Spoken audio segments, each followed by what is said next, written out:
शुभ सकाळ मित्रांनो, सर्वांना राम राम। तर सकाळीच 5 वाजेला शेतात आलेलो होतो। गावाला पाणी चालू आहे आपल्या, ते शेकोटी केली, शेकलो, थोडं थंडी वाजू लागली तर। आणि गावाचं मग मित्रांनो असं झालंय, आता गहू नेमकंच आपला हे म्हणजे ओंब्या बाहेर पडल्या त्याच्या, आणि पाण्याचं प्रमाण विहिरीचं कमी झालं। आता एका मित्राकडून मागितलेलं आहे, उद्या परवा देतो म्हणलेली ती, त्यांचं भिजवणं चालू आहे गहू, त्याच्यामुळं थोडं लेट होऊ शकतं। आता पाण्याची सक्त गरज आहे, अशा टायमाला पाणी जास्त लागतंय, पण आपल्या विहिरीचं पाणी कमी झाल्यामुळं आता आपल्याला विलाज नाही, पण देणार आहे ते उद्या समजा देऊ आता गावाला पाणी। हे अशा प्रकारे गहू आहे मित्रांनो, हे बघू शकता। आता खूप छान जमलेला आहे गहू आपला, याला फक्त आता पाण्याची आवश्यकता आहे। पाणी देऊ आता उद्या नाईटला गहू ना, समजा पाणी द्यावंच लागणार आहे।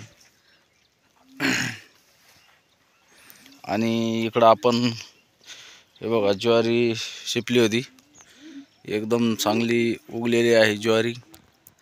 आणि हे आता शेळ्यांसाठी आपल्याला कसं 10-20 पेंड्या जरी निघल्या तरी खूप म्हणजे सहकार्य होतंय विकत घेतल्यापेक्षा। आता उद्या बहिणीच्या शेतातून पण बहिणीच्या गावी जाऊन तिथून एक ट्रॉली आपल्याला तुरीचं भुसकट आणायचं आहे, आणि काही पहिले एक ट्रॉली आपण साठवून ठेवलेलं आहे घरामध्ये, कारण की आता आपल्या मागं कसं आहे, शेळी पालन आपल्याला वाढवायचं असल्यामुळं चाऱ्याचं नियोजन खूप गरजेचं आहे शेळी पालनामध्ये। आणि बघा, सूर्यनारायणाचं दर्शन झालेलं आहे, नेमकंच वरती येऊन राहिले सूर्यनारायण, नेमकंच आगमन झालं त्यांचं। आणि हे शेतातील घर आहे मित्रांनो, आपलं घर म्हणजे आपलं कुटुंबाचं पण घर आणि आपल्या शेळ्यांचं पण शेतामध्ये घर आहे। अशा प्रकारे शेळ्यांना भुसकट टाकलेलं आहे तुरीचं, सकाळी सकाळी बघा कशा भुस खात आहेत तुरीचं। मित्रांनो आता आपल्या 3 शेळ्या गाभण आहेत, जवळपास मार्चमध्ये जणतील हे शेळ्या। ही बघा, ही एक, त्यानंतर ही एक आहे, आणि ही एक, ह्या 3 शेळ्या गाभण आहेत।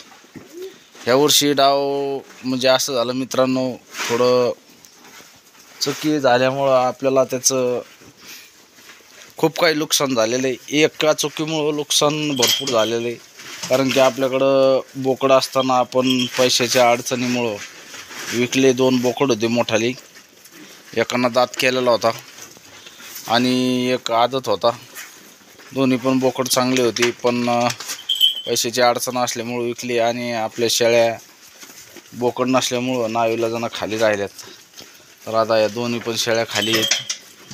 आता सध्या थोडं धावपळ असल्यामुळं याला कुठंच जाता येत नाही मला, कारण की थोडं लग्नाचं काम मागं असल्यामुळं सगळंच आपल्याला बघावं लागतंय।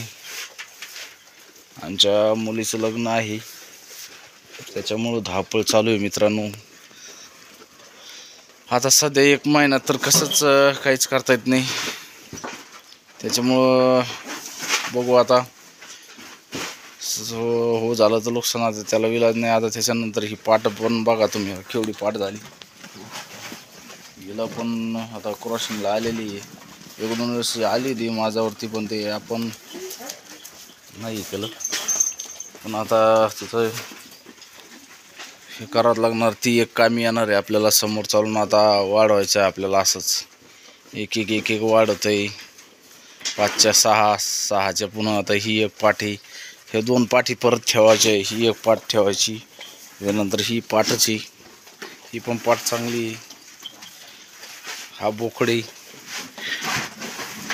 ही पाठ चांगली आहे मित्रांनो, खूप छान पाठी। तर असंच आपल्याला पाठी ठेवून शेळ्या न विकत घेता याच्यामध्येच वाढ करण्याचा विचार चालू आहे. आणि जर भविष्यामध्ये समजा बघू आपण एक वेगळ्या जातीची शेळी, एक पाट आणि बोकडा आणून सोडण्याचा विचार चालू आहे आपला. एक तर बिटल नाही तर मग बोर, हे दोन्ही जातीतून एक बघू. आता जसं जसं होईल तसं तर एक महिनाभर तर काहीच करता येत नाही, महिन्याच्या नंतर बघू आता. कारण की आता आमच्या मुलीचं लग्न 1 महिन्यावरती राहिलेलं आहे, त्याच्या तडजोडीमध्ये आहे मित्रांनो. त्याच्यामुळं तुम्ही पण विचार करत असताल की तुमचा व्हिडिओ येत नाही. एका दादानं कमेंट टाकली, दादा तुम्ही व्हिडिओ का टाकत नाही. तर अशा धावपळीमध्ये थोडं व्हिडिओ टाकायला पण वेळ भेटत नाही मित्रांनो. कारण कसं असतं, लेकीबाळीचं लग्न असल्याच्या नंतर खूप काही म्हणजे नियोजन करावं लागतं आणि सगळ्या गोष्टी हे असतात.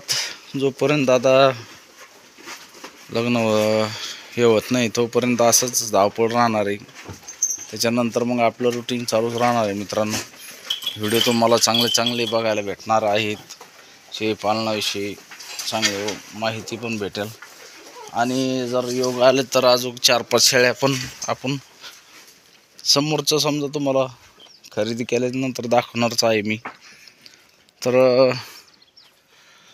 असं आहे मित्रांनो आपलं शेळी पालन आणि शेतीचं मालाचं. गहू असं आहे, हे बुसकट आहे सोयाबीनचं, हे बाहेर टाकलेलं आहे आपण. पण आता ते बुसकट आल्याच्या नंतर इथं टाकून हे आणि ते एकत्र करून मिक्स करून आतमध्ये टाकायचं आहे. हरभऱ्याचं बुसकट आणायचं आहे, परत हरभऱ्याची एक ट्राली आणायची.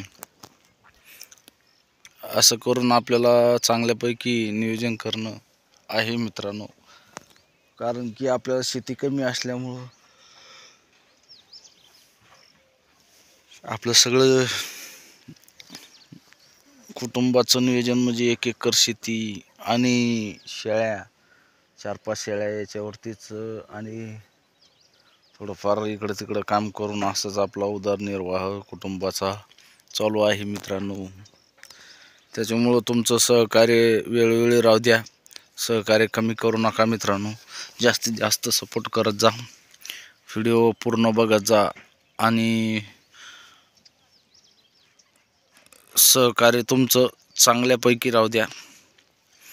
व्हिडिओ पूर्ण बघितल्याबद्दल खूप खूप धन्यवाद. तर कसा वाटला गहू शेळ्या कमेंट करून नक्की सांगा मित्रांनो. थोडं धावपळीमध्ये असल्यामुळं क्षमा करा मला, मी जास्त व्हिडिओ टाकू शकत नाही. पण तुम्हाला जसा वेळ भेटेल तसा व्हिडिओ बघायला भेटेल.